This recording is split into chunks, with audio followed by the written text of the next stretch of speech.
Assalamualaikum warahmatullahi wabarakatuh teman-teman, balik lagi di GP Media Channel dengan aku Kak Rahmi. Nah teman-teman, hari ini kita akan ngebahas prediksi soal SNBT 2024 Subtes Pemahaman Bacaan dan Nulis. Seperti apa soal dan pembahasannya? Yuk berikut kita simak videonya.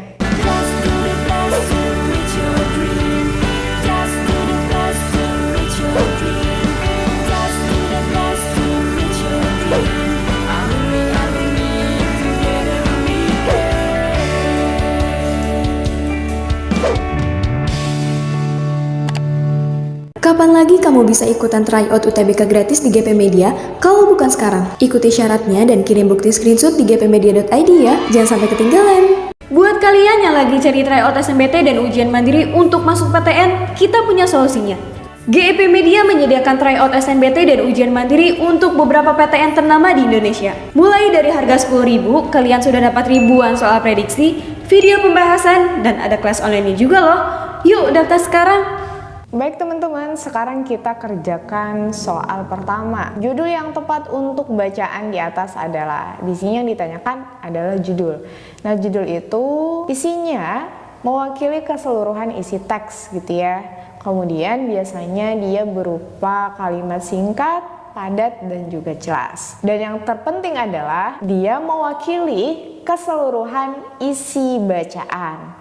Nah, berarti teman-teman harus tahu dulu emang bacaannya isinya tentang apa gitu ya, biar bisa menentukan apa ya judul yang cocok seperti itu. Nah, jadi kalau kita lihat dari sini diinformasikan di dalam teksnya kalau Malioboro itu adalah kawasan perbelanjaan yang legendaris yang menjadi salah satu kebanggaan dari kota Yogyakarta. Penamaan Malioboro berasal dari nama seorang anggota kolonial Inggris yang dahulu pernah menduduki Jogja pada tahun 1811 sampai dengan 1816 Masehi yang bernama Marlborough. Nah, berarti di sini disebutkan kalau Malioboro itu adalah kawasan perbelanjaan yang legendaris. Berarti sudah ada gitu ya sejak zaman dahulu gitu ya.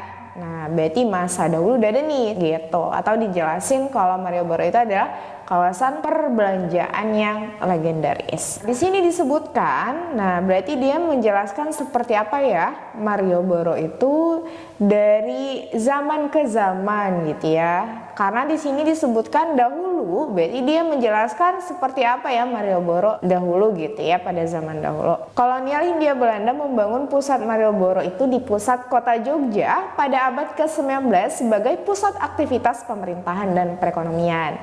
Nah, awalnya ternyata Malioboro ini menjadi pusat untuk aktivitas pemerintahan dan perekonomian. Disebutkan juga secara simbolis bermaksud untuk menandingi kekuasaan keraton atas kemegahan istananya yang mendominasi kawasan tersebut. Untuk menunjang tujuan tersebut, selanjutnya kolonial Belanda mendirikan beberapa tempat. Pertama katanya Benteng Vredenburg yang didirikan tahun 1975 yang sekarang dikenang sebagai museum dan terbuka untuk umum sebagai objek wisata. Nah, kalau kita lihat teman-teman, di sini itu menjelaskan seperti apa Malioboro itu dari masa ke masa. Nah, terbukti dengan penjelasan seperti apa ya zaman dahulu tuh Malioboro, pusat Malioboro gitu ya. Nah, ternyata disebutkan kegunaannya gitu ya pada zaman dahulu. Kemudian disebut juga tujuannya seperti apa. Nah, di sini disebutkan kedua, Istana Kepresidenan Kolonial yang sekarang sudah menjadi Istana Presiden Agung di tahun 1832 Masehi. Di sini juga sudah menjadi katanya Istana Presiden Agung. Kemudian yang ketiga, Pasar Beringharjo yang dahulu dijadikan sebagai tempat menginap dan berkumpul para elit kolonial. Terakhir, kawasan pertokoan. Nah, ini kata mbak-nya, pertokoan Malioboro yang dahulu menjadi pusat perekonomian. Kemudian teman-teman, dia tadi ngejelasin seperti apa perkembangannya dari zaman ke zaman sampai sekarang gitu ya. Nah, di sini disebutkan katanya bangunan-bangunan tersebut kini menjadi saksi bisu perjalanan kota dari masa ke masa. Berarti intinya kalau kita lihat dari isinya gitu ya, untuk mewakili keseluruhannya, ini adalah perkembangan Malioboro dari masa ke masa karena dijelaskan seperti apa masa dulu, masa sekarang gitu ya. Nah, dan saksi bisu dari zaman dahulu hingga perjalanan kota ini dari masa ke masa. Jadi teman-teman kalau kita lihat dari optionnya, judul yang tepat apa Kak yang mewakili keseluruhan isi bacaan gitu ya. Untuk opsi A-nya sejarah Jalan Malioboro. Nah ini kurang tepat karena di sini tidak disebutkan Kak jalan-jalannya apa aja, sejarahnya seperti apa gitu ya. Tidak dicantumkan tahunnya gitu. Kemudian Malioboro sebagai pusat perbelanjaan bersejarah. Nah ini kurang tepat karena ini merupakan kalimat penjelas untuk menjelaskan seperti apa perkembangan dari Malioboro dari masa ke masa, salah satunya yang sebagai pusat perbelanjaan legendaris seperti itu. Opsi C, wisata sekitar Malioboro. Nah ini kurang tepat. Opsi D, perkembangan Malioboro dari masa ke masa. Nah ini adalah jawaban yang tepat gitu. Jadi jawaban yang benar untuk soal ini adalah opsi yang D. Oke, soal berikutnya, kesalahan yang terdapat di antara dua kalimat dari penggalan bacaan tersebut adalah, kita lihat di sini kesalahannya di mana. Untuk kalimat 1, dahulu kolonial Hindia Belanda membangun pusat Malioboro di pusat kota Yogyakarta pada abad ke-19 sebagai pusat aktivitas pemerintahan dan perekonomian. Nah, ini kalimatnya tidak ada yang salah gitu ya. Nah, jadi teman-teman untuk kalimat satunya sudah benar karena penggunaan katanya sudah tepat. Di sini dia menjelaskan seperti apa dahulu kolonial Hindia Belanda itu membangun pusat Malioboro di pusat kota Jogja. Kita lihat kalimat kedua gitu ya. Secara simbolis juga bermaksud untuk menandingi kekuasaan keraton atas kemegahan istananya yang mendominasi kawasan tersebut. Untuk kalimat kedua ini di sini ada kesalahan. Kenapa? Karena di sini subjeknya tidak tertera gitu ya, atau tidak memiliki subjek. Di sini hanya disebutkan secara simbolis juga, tapi subjeknya nggak ada. Karena subjeknya nggak ada, makanya kalimat kedua ini salah gitu. Kalau kita lihat dari option yang ada, tidak terdapat kata hubung antar kalimat. Nah, ini kurang tepat ya. Kemudian kesalahan penulisannya sudah benar gitu ya. Kalimat tidak efektif, kurang tepat. Lebih tepatnya adalah kalimat dua itu nggak memiliki subjek seperti itu. Jadi jawaban yang tepat untuk soal ini adalah opsi yang D. Oke, kita lihat soal berikutnya. Perbaikan kalimat tersebut yang tepat adalah, nah kita lihat apakah kalimatnya ini sudah tepat penggunaan katanya gitu ya, yang digunakan di dalam kalimat.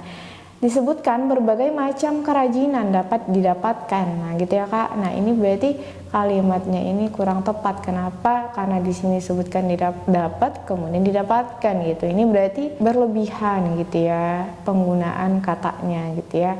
Jadi kalau penggunaan kata yang sama maknanya itu ganda, berarti itu tidak efektif. Jadi ini makanya salah. Bisa kita ganti dengan diperoleh gitu ya. Jadi kata didapatkan ini adalah salah. Jadi kamu bisa ganti dengan kata diperoleh biar lebih tepat penggunaan kata dalam kalimatnya dan lebih efektif gitu. Biar tidak berlebihan dalam satu kalimat itu yang memiliki makna yang sama. Oke, seperti kerajinan perak, kulit, kayu, kain, batik, gerabah, dan sebagainya. Nah, ini juga kurang tepat nih. Kenapa? Karena penggunaan tanda koma sebelum kata dan harusnya digunakan gitu. Jadi harusnya ada nih tanda koma setelah kata gerabah sebelum kata dan. Nah, berarti kalau kita lihat perbaikannya itu adalah opsi yang B yang tepat gitu ya. Kenapa? Karena opsi A ini salah karena masih menggunakan kata yang memiliki makna yang sama gitu ya, lebih dari satu, dapat dan didapatkan. Kemudian di sini juga belum ada penggunaan tanda komanya.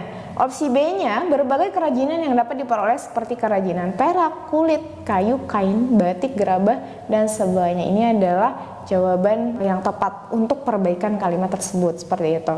Opsi C-nya di sini salah gitu ya. Nah, kenapa? Karena di sini menggunakan tanda titik koma, kemudian setelah kata gerabahnya tidak menggunakan tanda koma seperti itu. Jadi ini salah. Kemudian opsi D juga tentu salah. Jadi jawabannya karena udah ada benar yang B, berarti jawabannya opsi yang B. Oke, kita bahas soal berikutnya.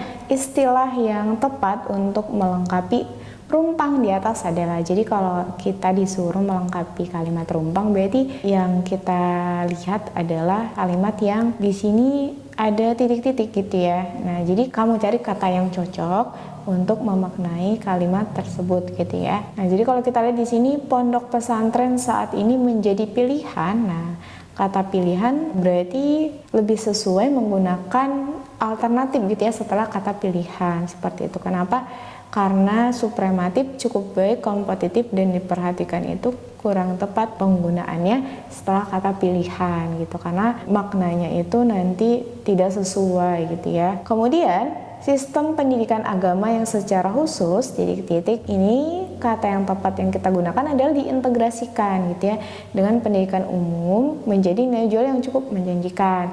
Selain itu, para santri juga secara langsung akan terdidik disiplin dengan, bukan dengan konsep lagi tapi dengan pola gitu, karena tadi kan sudah dilakukan gitu ya, berarti di sini berarti polanya, tidak konsep lagi seperti itu. Jadi teman-teman, jawaban yang tepat untuk soal ini adalah opsi A, alternatif diintegrasikan sama pola. Oke, di sini kakak punya soal latihan terakhir, teman-teman silahkan dijawab. Hasil jawabannya silahkan teman-teman tulis di kolom komentar. Sekian dari kakak, semoga membantu. Sampai jumpa.